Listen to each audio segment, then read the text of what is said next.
내가 쓰는 돈이 날 위해 쓰는 돈인지 남을 위해 쓰는 돈인지를 생각을 해야 돼요. 최대한 남을 위해 쓰는 돈을 안 써야 돼요. 주식 투자를 할 때는 없어도 되는 돈으로 투자를 해라, 뭐 이런 얘기를 많죠, 네. 명인들이 다 그런 얘기를 하고 있어요. 없어도 되는 돈은 없습니다.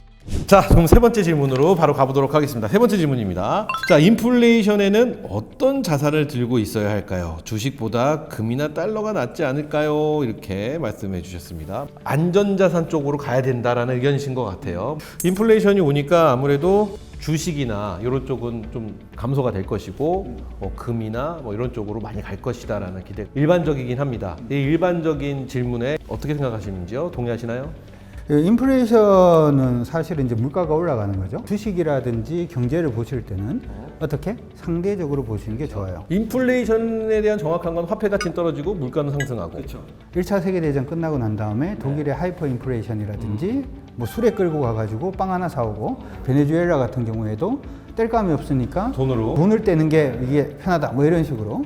그런 식의 돈 가치 자체가 떨어지는 걸 보통은 인플레이션이라고 한다라고 생각을 하시면 돼요.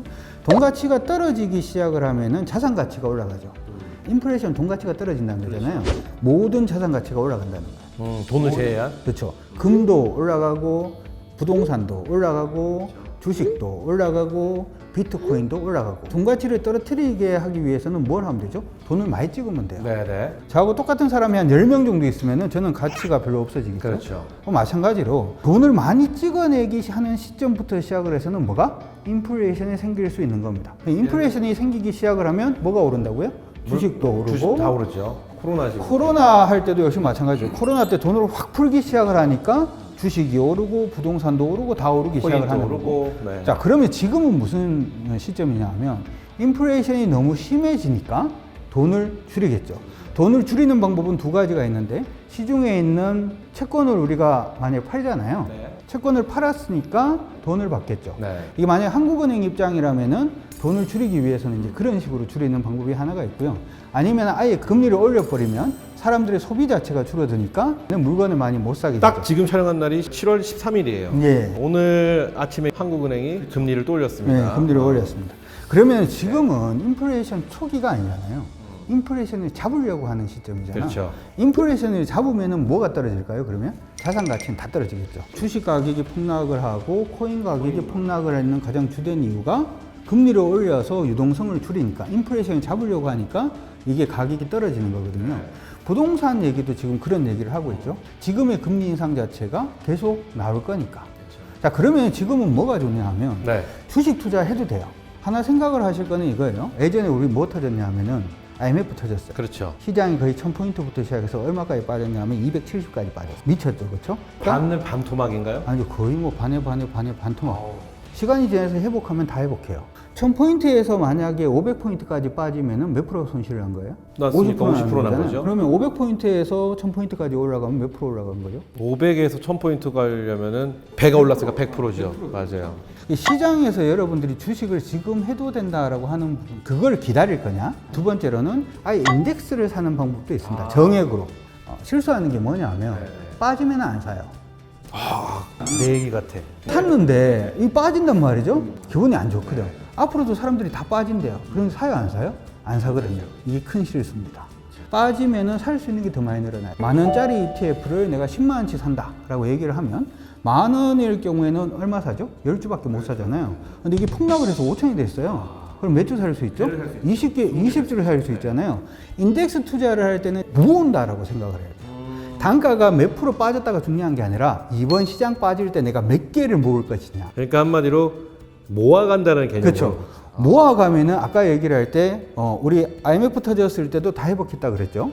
코로나 터져가지고 이제 뭐 전부 다 전 세계에 좀비가 막 돌아다닐 것 같다는 그런 느낌이 들었습니다만. 좀비설이 여기서 나온 거였구나. 네, 어딘가에 다 돌아왔죠. 네. 지금도 마찬가지예요. 지금 빠지고는 있지만 얼마나 모을 수 있느냐의 게임으로 가다 보면. 근데 이거는 좀 중요할 것 같아요. 코로나 때처럼 V자로 발을 올라가면 야 지금이 찬스야 하고 확 몰릴 수 있는데 근데 많은 분들이 요번에 우리 시장이 이렇게 좀 빠지고 있는 상태는 좀 길게 반등을 할 것이다라고 보시는 분들이 많더라고요. 사람들이 자꾸 이제 주식을 한다라고 얘기를 해놔놓고 주식을 투자를 하는 관점이 아니라 자꾸 매매의 관점으로 보니까 그런 거예요. 또 나오네요. 투자의 관점으로 보면은 만약에 U자로 가잖아요. 그럼 밑에서 살 수 있는 기회가 더 많아지는 거죠. 한 달에 월급 몇 번 받습니까? 한 번만. 한 번 받잖아요. 뭐 한 1개월 있다가 팍 오르면 한 번밖에 못 사잖아요. 그렇죠? 근데 이게 U자로 해서 한 5개월 정도 가면 밑에서 얼마를 모을 수 있는 거예요? 5번을 모을 수 있는 거죠. 주식을 하실 때는 개념상의 문제가 그래서 굉장히 중요해요. 지금 만약에 주식을 한다라고 얘기를 하면 여유자산으로 하시는 건 맞다 이렇게 생각이 들고, 인덱스 투자를 뭐로? 정액으로 사셔야 돼요. 정액으로. 내 기분 좋다고 이번엔 10만 원 사고 내 기분 별로 안 좋으니까 5만 원 사고 이게 아니라 정액으로 사시는 게 중요하고, 두 번째 또 포인트가 있어요. 주식을 사고 싶은데 돈이 막 부족합니다. 무슨 얘기냐면 저는 늘 그러는데. 지금은 배당이 미쳤어요. 아, 배당이. 최근 들어서 이제 금융주는 약간 지금 시장이 조금 어려울 수 있거든요. 네네. 회사가 굉장히 안 좋아졌는데도 배당을 일정하게 주는 회사가 있어요. 실적이 적자가 나도 배당을 10년 동안 한 번도 안 줄이고 늘리면서 회사의 실적이 안 좋아지면 작년 배당 그대로 주고, 그 다음에 회사의 실적이 좋아지면은 배당을 높여주고 늘리고. 하는 회사가 있거든요. 근데 그 회사 배당이 지금 10%가 넘어가고 있어요. 그러면 은행의 적금, 투자 적금보다 센 건데요. 그렇죠. 10%가 넘어가고 있어요. 부자가 되고 싶으신 분들은 배당을 보셔야 돼요. 얼마 전에 보니까 제가 이제 어떤 분이 나오셔가지고 집을 왜 사요? 월세로 사는 게 더 낫지 않나요? 뭐 이렇게 얘기를 하는 거예요. 주변에 계시던 분들이 집을 사서 부동산 가격이 얼마가 오르는데 그렇게 돈이 있으면 월세를 왜 살아요? 집을 사야죠? 뭐 이렇게 얘기를 했더니 그분이 되게 답답해 하는 거예요. 답은 뭐냐 하면은 이겁니다. 주가가 많이 빠지면은 배당 수익률이 높아지잖아요. 그러면은 내가 10억 정도의 집을 가지고 있어요. 네, 10억. 10억을 가지고 있으면 이게 월세 주는 비용 자체가 10% 이자보다 낮거든요. 그렇겠죠. 그러니까 집을 가지고 있으면 내가 재산세라든지 하는 부분을 계속 내야 되지만 이걸 배당주에 그냥 담아놓고 10%씩 받으면은 월세 나가는 거 거기서 다 나가고, 예를 들어 10억을 넣으면은 1년에 1억씩 나오는 거예요. 그죠. 플러스의 현금 흐름 자체를 만들어낼 수가 있는 거니까. 배당을 할 때는 뭐만 신경을 쓰냐 하면 현금 흐름만 신경을 쓰는 거예요. 현금의 흐름이 무슨 얘기예요? 그러니까 내가 1억을 가지고 투자를 해서 네. 1년에 얼마씩 들어오게 만들 것인가. 그러니까 이게 등락 자체는 중요하지 않아요. 1억을 투자를 했어요. 그럼 1년에 얼마씩 들어와요? 1,000만 원씩 들어오는 거잖아요. 10년 지나면은 배당으로 얼마 받죠? 뭐 1,000만 원씩 1년이면 1억 1억이잖아요. 2천이고. 그렇죠? 그러면 손실이 날 수 있어요? 주식 투자를 하면서? 손실이 안 나겠네요. 손실이 날 수가 없죠. 어떻게 주식 투자를 하면서 손실이 날 수가 있지? 배당 투자자들은 그런 얘기를 하는 겁니다. 그리고 지금은 주가가 막 빠지다 보니까 아까 얘기했던 그 종목은 제일 예전에 한 10년 동안 이렇게 봤을 때 최고로 배당이 높았을 때가 3%였어요. 시장이 막 이렇게 폭락을 하니까 배당 수익률이 10%가 떨어진 거예요. 배당 투자는 연간으로 놓고 현금 흐름을 내가 지금의 얼마의 현금 흐름을 만들어낼 수 있는지를 생각을 해보는 게 중요하죠. 배당 투자를 가장 적절하게 할 수 있는 시기는 금리가 낮아지기 시작하는 시점이거든요. 지금 올라가고 있는 시기. 금리가 낮아지기 시작하는 시점부터는 배당 투자를 할 수가 있는데, 이것도 한번 생각을 해봐요. 돈이 한 푼도 없는데 1억을 빌렸어요. 3%로. 금리가 처음 올라가기 시작하는 시점은 보통은 시장이 거의 바닥이거든요. 그럼 배당 수익률이 10%, 7%짜리가 막 있단 말이죠. 그러면은 내가 3%로 돈을 빌렸어. 그럼 연간 3% 나가는 거잖아요. 그럼 얼마 남아요? 4% 남죠. 시장이 오르면 그 종목은 오를까요? 안 오를까요? 오르겠죠. 오르면은 팔아서 원금 갚아도 되죠. 빚내서 또는 하시면 이제 됩니다. 배당 네. 투자에 대한 내공이 쌓이고 난 다음에 일단 하시면 좋을 것 같은데, 경기가 침체가 되는 부분은 사실은 부자 될 기회예요. 근데 많은 사람들이 그 부자 될 기회를 다 놓치는 거예요. 가만히 한번 생각을 해봐요. IMF가 부자 될 기회였잖아요. 그럼 그렇죠? 지나고 보면 그런 말씀 그렇죠. 하시죠. 10년 전의 뉴스라든지 아니면 IMF 때라든지 리만 때 뉴스들을 찾아봐요. 지금하고 똑같아요. 배당으로 가시든 아니면 인덱스로 가시든 아니면은 그냥 현금을 쥐고 있는 것도 하나의 방법입니다. 가치주라든지 성장주를 투자하려고 생각을 한다면은 돈을 지금은 들고 있다가 쉽게 말해서 보통은 평소에 사고 싶었던 좋은 종목을 싸게 살 수 있는 절호의 찬스라는 말씀이신 거잖아요. 그 개념은 어려워요. 그래요? 전 굉장히 싫어하는 개념입니다. 왜요? 왜 그 개념은 어려울까요? 싸져도 더 싸질 거니까. 싸지는데 더 싸지면은 가슴이 아파요, 안 아파요? 싸게 살 수 있는 기회라고 생각을 하지만은 그거보다 더 싸질 수가 있기 때문에 좋은 종목을 싸게 살 수 있는 기회는 없어요. 현금 흐름을 만들든지 아니면은 인덱스를 몇 주를 모으겠다. 이걸로 여러분들이 투자를 하시면은 충분히 부자 될 수 있는 기회가 되지 않을까 싶습니다. 좋습니다. 자, 해결이 완료 안 된 것 같아요. 아니요, 저는 네. 뭐 나름 완료라기보다는 이거는 설득이거든요. 뭐 나는 이렇게 생각하는데, 에이 그래도 금이지 무슨 소리야 하시는 분들은 하늘이 두 쪽이 나도 해결이 될 수가 없는 겁니다. 어찌됐든 이것도 저는 해결 완료로 가보도록 하겠습니다. 인덱스를 좀 정액으로 하는 팁 그리고 또 하나는 배당을 좀 노려봐라. 근데 전 배당이 지금 솔직히 구미가 확 당기면서 설득 많이 됐어요. 해결 완료. 네, 됐습니다. 다음 질문 바로 연결되는 것 같아요. 매매, 이 트레이닝을 하고 있는데 자금이 적다 보니 수익이 나도 너무 적습니다. 이거 어떻게 시드머니를 최대한 빨리 늘릴 수 있을까요? 사실 이 질문을 먼저 간 다음에 아까 여기서 돈을 모으는 방법을 알고 뭐 배당을 가든 뭘 하든 작전이 딱 갔어야 되는데 또 이렇게 순서가 바뀐 것도 재밌습니다. 박윤혁 작가님 이야기 듣고 나 지금 투자하고 싶어. 열정 올라. 아 근데 돈 없어.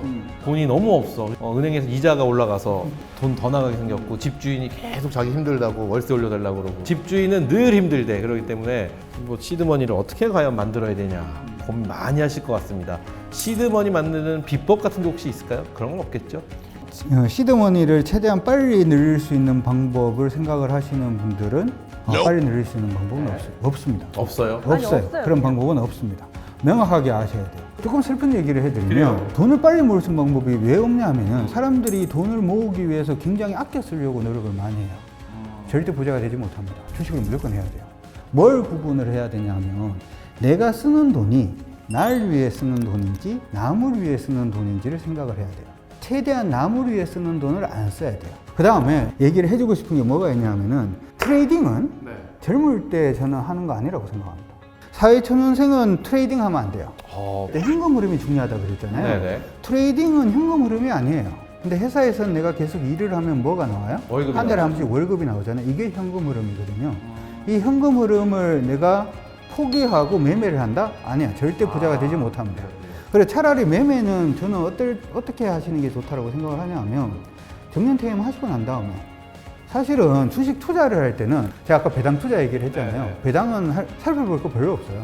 10년이나 15년 동안 이 회사가 배당을 어떻게 줬는지 꾸준하게 줬는지 주다가 말다가 하는지 자기가 번 거에서 무조건 얼마를 떼주는 건지 아니면 무조건 얼마를 주는 건지 그것만 체크를 해서 계속 기다리고 있다가 배당 수익률이 내가 원하는 수익률 7%가 됐든 10%가 됐든 그때 그냥 아무 생각 없이 그냥 하면 되죠. 그래요. 사놓고 그냥 놔두면 되는데 매매는 하루에 증권사에서 나오는 리포트 있잖아요. 네네. 이 회사가 좋다 안 좋다 하는 리포트가 몇 개 정도 되는지 알아요?